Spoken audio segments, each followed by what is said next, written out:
নমস্কার দর্শক। আগামী ২৬ তারিখ কিন্তু বিশেষ মন্ত্রিসভার বৈঠক রয়েছে। সেই বৈঠকে কিন্তু রাজ্যের মাননীয় মুখ্যমন্ত্রী মমতা বন্দ্যোপাধ্যায় কিন্তু লক্ষ্মীর ভাণ্ডারের কিন্তু হ্রাস টানতে পারেন। লক্ষ্মীর ভাণ্ডার কি বন্ধ হতে পারে? এই নিয়ে কিন্তু একটা জল্পনা তৈরি হয়েছে। তার কারণটা হচ্ছে যে লক্ষ্মীর ভাণ্ডারে যে প্রায় ২০ লক্ষেরও বেশি মহিলা যাদেরকে প্রায় ১২০০ টাকা এবং ১,০০০ টাকা দেওয়া হয়। এই পরিস্থিতিতে কিন্তু সরকার কিন্তু নারায়ণ ভাণ্ডার অর্থাৎ যারা গ্র্যাজুয়েশন করেছে, মানে বিএ কমপ্লিট করেছে, সে সমস্ত ছেলেদের কথা কিন্তু ভাবতে শুরু করেছে রাজ্যের মুখ্যমন্ত্রী মাননীয় মমতা বন্দ্যোপাধ্যায়।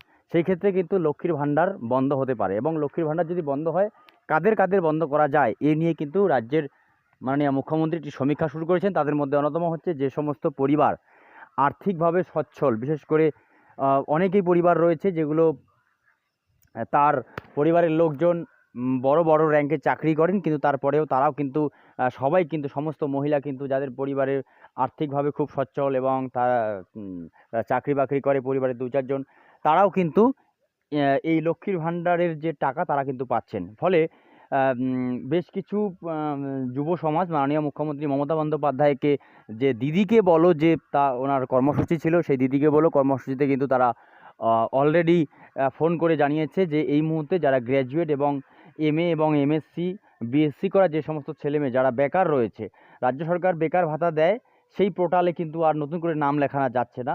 সেই পরিস্থিতিতে তারা মাননীয় মুখ্যমন্ত্রীর কাছে কিন্তু আবেদন করেছে যে এবার নারায়ণ ভাণ্ডার চালু করা হোক এবং গ্র্যাজুয়েট এমএসসি বিএসসি এবং বিকম, তার সঙ্গে সঙ্গে এমএ যারা কমপ্লিট করেছে তাদের জন্য প্রতি মাসে ৩,০০০ টাকা করে ভাতা দেওয়ার কথা কিন্তু ঘোষণা হতে পারে। দর্শক, যদি এই সমস্ত ভিডিও আপনাদের ভালো লাগে তাহলে চ্যানেলটিকে লাইক, শেয়ার, কমেন্ট এবং সাবস্ক্রাইব করতে ভুলবেন না।